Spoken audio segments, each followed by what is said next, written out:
Alumnos, a continuación hablaremos acerca de qué es el dinero, ¿ya? Esta institución social natural que no fue inventada por ningún ser humano, ningún grupo de ser humano, ningún burócrata, ningún político, ningún componente de la clase gobernante y tampoco fue creada por el Estado, ya es muy anterior al Estado.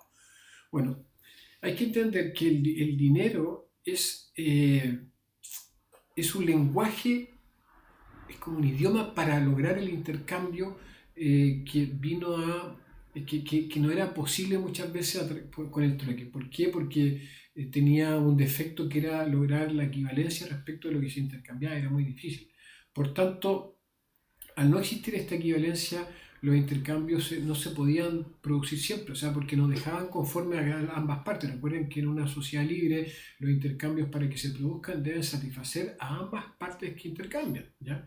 Entonces, a raíz de eso comienzan a utilizarse elementos neutros que en base a un consenso, que no tenían un valor objetivo intrínseco, que no se pueden comer, no sirven para nada, simplemente eran aceptados por la mayoría o por un gran número de personas como moneda de intercambio. Entonces, de esa forma ya tú podías calcular y establecer precios y ya no era necesario intercambiar algo equivalente. O sea, ya era mucho más factible intercambiar un animal, una vaca, por ejemplo, por un par de zapatos, por unas pieles o por una cantidad de trigo, etcétera, etcétera. ¿Ya? Entonces, el dinero es fundamental entender de que es lo que permite a nosotros, lo que permitió a la humanidad llevar a un siguiente nivel los intercambios que se producían en las personas.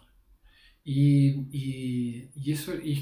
básicamente han existido muchas formas de dinero, muchas formas, muchos lenguajes, muchos idiomas, pero que al final, por una cosa natural también, terminamos eligiendo el patrón oro, el oro, como el principal en el pasado. Cuando el dinero, recuerden que antes era privado, ¿ya? El dinero dejó de ser privado cuando el Estado, surge el Estado y lo monopoliza.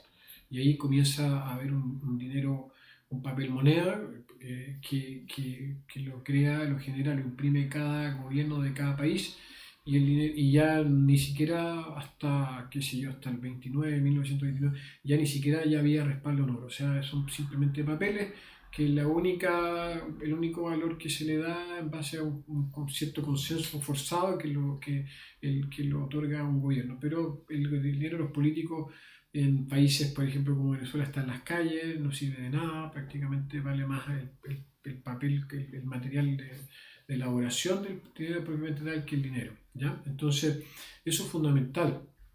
Las características del dinero, bueno, no las vamos a ver ahora por un tema de tiempo, pero probablemente voy a hablar acerca de las características del dinero para determinar qué es el dinero y cuando hablemos probablemente de lo que es el Bitcoin, ya que es el dinero digital y si cumple las características, si es realmente dinero, si puede ser considerado dinero en el futuro, etcétera, etcétera, ya es importante eso. Pero por el momento me interesa que ustedes entiendan de que el dinero es un lenguaje que permite intercambios que no tiene un valor intrínseco per se. El oro propiamente tal era por ciertas características que ya vamos a analizar más adelante durante este módulo quizás, van a entender por qué se escogió el dinero como la máxima expresión de lo que es el dinero privado, recuerden lo que era privado, y que tenía ciertas características que le permitían perdurar en el tiempo, que no se devaluaban, que además como era limitado la minería del oro, se podía evitar la inflación, ¿me entienden?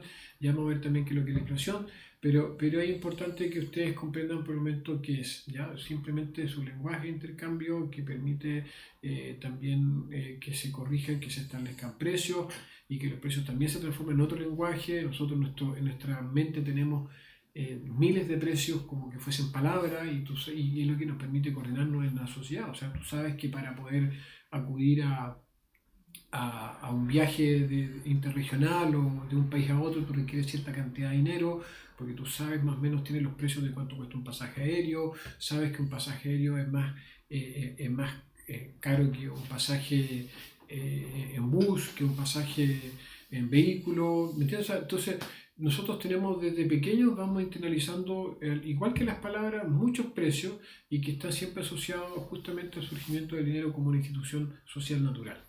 Ya, un niño probablemente a los 10 años va a saber cuánto cuesta un helado, un chicle, una goma de mascar, algún juguete propiamente tal, y ya después con la edad vas a saber cuánto cuesta un vehículo, las diferentes marcas de vehículos, diferentes tipos de vehículos, la diferencia entre un Jeep 4x4 todoterreno y un City Car, ¿me entiendes? Entonces, de esa forma nosotros ordenamos. Imagínense que desaparecieran los precios, que se destruyeran los precios y no supiésemos nosotros poder ni siquiera calcular cómo poder viajar de una ciudad a otra, porque no hay precio, ¿ya? Entonces eso es fundamental y por eso que estos temas son muy complejos, pero trato de explicarlo de la forma más simple y resumida posible, y todas las dudas que vayan surgiendo las vamos a valorar también en cuanto a algún tipo de discusión vía Zoom que podamos hacer con los alumnos de este curso, ¿ya?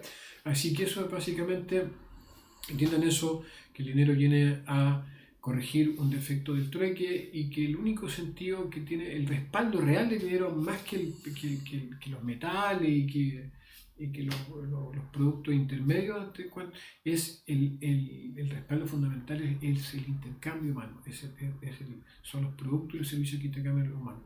Por eso que los países totalitarios, como la gente la tienen encerrada, encarcelada, y se evita, se anula la acción humana, el dinero abunda y el trabajo escasea, los productos escasean, los servicios escasean y prácticamente el dinero se transforma en nada. Y está botado en las calles como en Venezuela y prácticamente tú llegas se genera un nivel de inflación gigantesco que se roba todo el ahorro de las personas, deja todo empobrecido y tú prácticamente tienes que pagar miles o millones de billetes para poder acceder a cosas que antes costaban uno o dos billetes, ¿me entiendes? Entonces, bueno, ya vamos a ver después, esto va a quedar más claro en la clase donde hablemos de inflación y otros elementos que son necesarios que derivan justamente del entendimiento de qué es lo que es el dinero permanente tal. Así que eso con respecto al dinero. Nos vemos en la siguiente clase. La revista de 2 días, profesor del primer curso internacional de psicopolítica, y muchas gracias por su atención. Hasta luego.